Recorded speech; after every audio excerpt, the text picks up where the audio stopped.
Le dialogue dans Blender peut se faire par la souris et ou par le clavier. Le dialogue par la souris. La souris permet à l'utilisateur d'aller cliquer sur toutes les icônes et dans tous les menus déroulants, ou non déroulants d'ailleurs. Elle permet également de bouger et de zoomer dans la vue 3D, mais aussi bien d'autres choses en fonction de l'outil utilisé. Le clic gauche de la souris va nous permettre de placer le curseur 3D, de faire des modifications GRS, des choix de menu, etc. Le clic droit va nous permettre notamment de faire des sélections. Tandis que la roulette ou la molette de la souris va nous permettre de faire des zooms plus rapprochés ou plus éloignés dans la vue 3D. Pour récapituler, je vais d'abord vous expliquer la roulette. Alors la roulette de la souris simplement tournée vers l'avant, ça donne une vue plus rapprochée et vers l'arrière une vue plus éloignée. Si vous poussez, vous appuyez donc sur la roulette et que vous bougez en plus la souris, je peux voir ma scène dans tous les sens. Maintenant, si vous poussez sur Shift, que vous poussez sur la roulette et que vous bougez la souris, vous pouvez faire des panoramiques de la scène. Ça, c'est pour la roulette essentiellement. Il y a aussi moyen de changer des variables. On verra ça par la suite.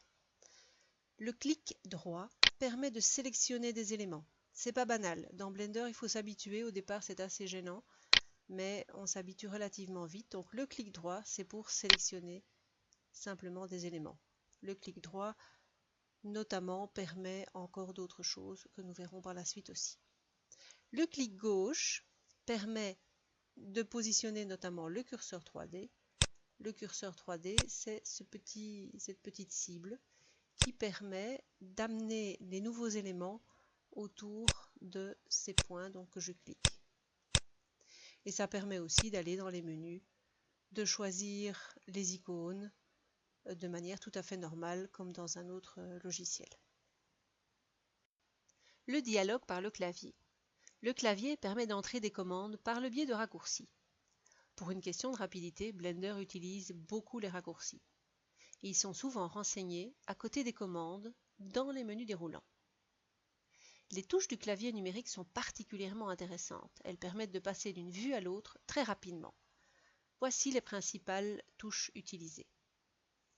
Le 5 permet de passer d'une vue en perspective à une vue orthogonale. Le 7 permet de passer sur une vue du dessus. Le 1 permet de voir une vue de face. Le 3 permet de voir la vue de droite. 0 permet d'avoir la vue de la caméra, tandis que le petit point permet d'avoir la vue sur la sélection. Donc tous les éléments sélectionnés seront vus au milieu de l'écran. Le petit plus permet d'avoir une vue plus rapprochée et le petit moins d'avoir une vue plus éloignée. Connaître certains raccourcis clavier peut se révéler être très intéressant, notamment pour un gain de temps. Par exemple, le raccourci Shift A vous permet d'ajouter un élément dans la scène assez rapidement.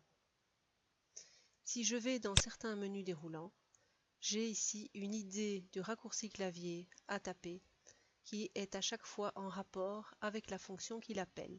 Par exemple ici la vue de face, c'est le numpad 1, donc c'est le 1 du clavier numérique.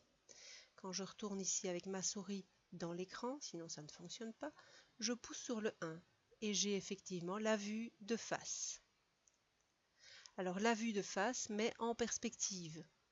Pour passer du mode perspective au mode orthogonal, nous venons de le voir, on pousse sur 5.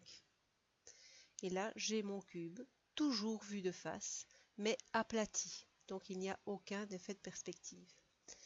Toutes mes touches fonctionnent. Le 1, donc c'est la vue de face, nous y sommes déjà. Le 7, c'est la vue du dessus. Et vous avez le 3 pour la vue de droite. Si j'ai sélectionné par exemple uniquement ici la caméra, je pousse sur le point, j'ai la vue de la caméra en plein écran, avec son point d'origine au milieu de l'écran. Je peux faire des moins et des plus pour se rapprocher ou s'éloigner. Là, c'est qu'à moitié intéressant, c'est mieux. La roulette de la souris, c'est plus rapide. et vous avez la vue de la caméra en poussant sur 0. Cela vous donne une bonne idée de ce que vous allez obtenir au niveau du rendu.